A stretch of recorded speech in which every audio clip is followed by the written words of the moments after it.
You know that feeling when a new tech gadget is about to drop and the anticipation just keeps building? Well, that's exactly where we are with the upcoming Apple iPhone 16 series, specifically the 16 Pro Max. We're just about 4 months away from the official reveal, and there's some exciting news to share. Thanks to the well-known analyst Ming-Chi Kuo, who has some pretty solid connections within Apple's supply chain, we have some early details. Let's dive in, shall we? The big standout in the iPhone 16 lineup will be the iPhone 16 Pro Max. This model is set to feature a groundbreaking new battery with higher energy density. Now, what does that mean for you?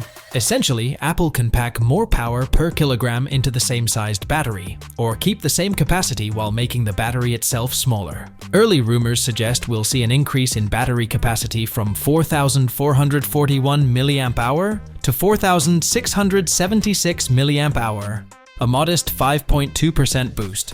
But it's not just about the numbers. The iPhone 16 Pro Max is also expected to come with a larger screen, bumping up from 6.7 inches to 6.9 inches. This could mean better visuals and more screen real estate for your apps, videos, and games.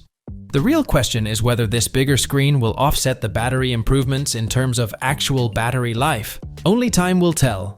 Another fascinating detail is how Apple plans to handle the increased battery temperatures due to the higher energy density. They're using stainless steel housing, similar to what's used in the 41mm Apple Watch Series 9. While aluminum dissipates heat better, stainless steel is stronger, resists corrosion, and makes the battery more robust against external impacts, simplifying replacement without damage. Looking ahead, if everything goes smoothly with mass production, we might see this new battery tech across all 4 models of the iPhone 17 series next year. So, there's plenty to look forward to.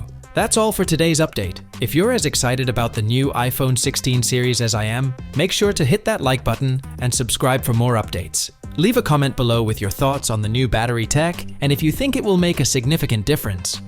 Thanks for watching, and I'll catch you in the next video.